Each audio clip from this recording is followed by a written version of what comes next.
So I made a video a couple of months ago talking about how I think the next Need for Speed game will fail.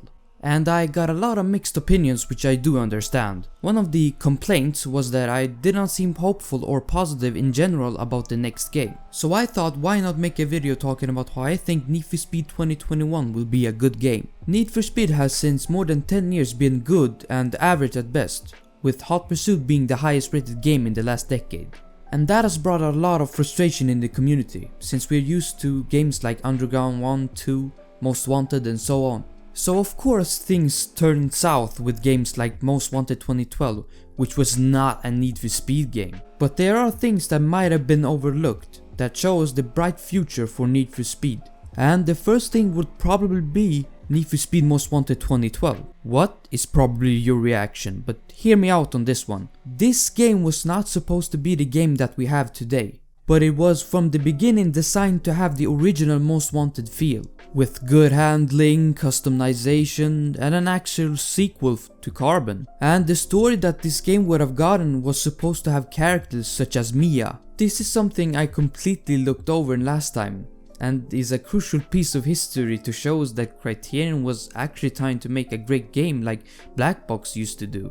Why this did not happen was because of EA scrapping this idea and then Criterion having to make another build to present, which turned out to be today's game. Why did this happen, you might ask? Criterion had 1 year to make a complete game, which is nearly impossible these days with all the details that needs to go into them. And EA did not want to adjust or change anything about the deadline. They basically said, you have 1 year to make a game and that's it. Which is really disappointing, knowing that we could have gotten a good game if given time, which is crucial if we want to make a great game today.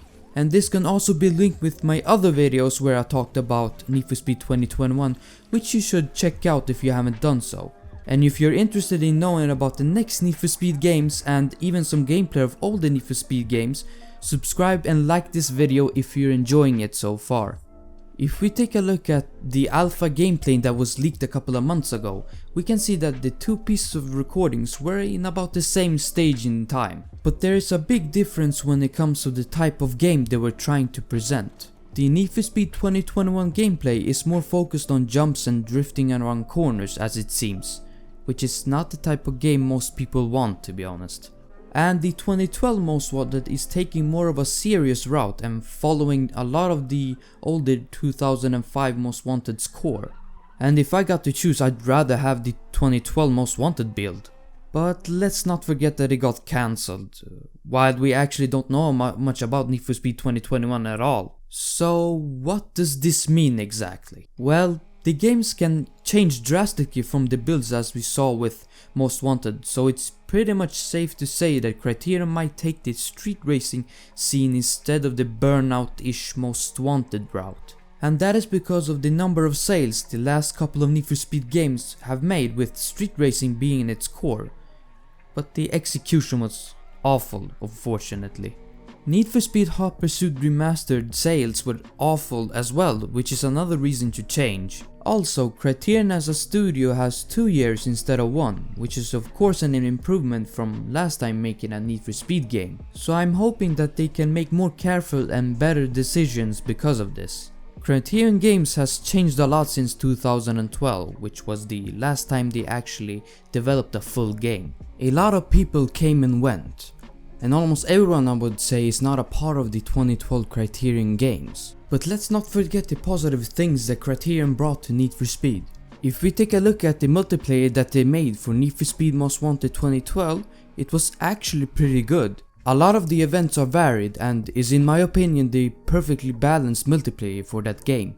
You could do things like regular circuit and sprint events, but they also added a lot of things like random challenge type of races where you had to do jumps and the one who does the highest wins, and a lot more. But what made the multiplayer even better was the speed lists, which you yourself could make, and this caused the game to be very replayable. What the speed list was, if you don't know, is basically a list where you could mix the events, which I think should be included in the next Need for Speed game. They also added little details such as having to drive to the different events in order to start them, which is both realistic and causes the new players to explore and know more about the map.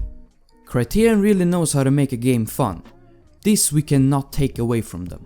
The car list on this game is also great, I have to add. This game had everything from the Nissan R34 Skyline to the Bugatti Veyron and even Dacia. But of course this depends on the type of game they decide to make. If they make a street racing game, then add more JDM and old European cars.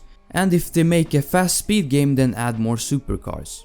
Another thing Criterion does well is the graphics, especially the smoothness of it.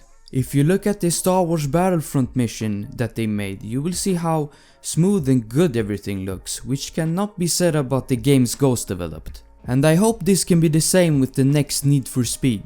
Criterion in a summary makes great games, and if we do get games like Hot Pursuit 2010 or Most Wanted 2012, I would not be angry or disappointed. The only way that would happen is if they deliver a half-finished games with plenty of glitches. And I think everyone is tired of Need for Speed games that are just poorly made, which is a mistake I think Criterion won't make. So for people saying that Criterion is not good for Need for Speed, you're wrong. Since Criterion has also stopped making Burnout and has really not made anything at all since Most Wanted, they are going to put 110% onto this game, I hope. With them also having the studio located in the UK, it is a lot easier to get talent from different places around the world. I don't think a lot of them would want to live in Sweden because of the cultural and language barrier, even if Swedish people can speak English quite well and have a close tie to the UK and US. And we also have to appreciate Ghost Studios for what they have tried to do, even with all the difficulties that they've faced.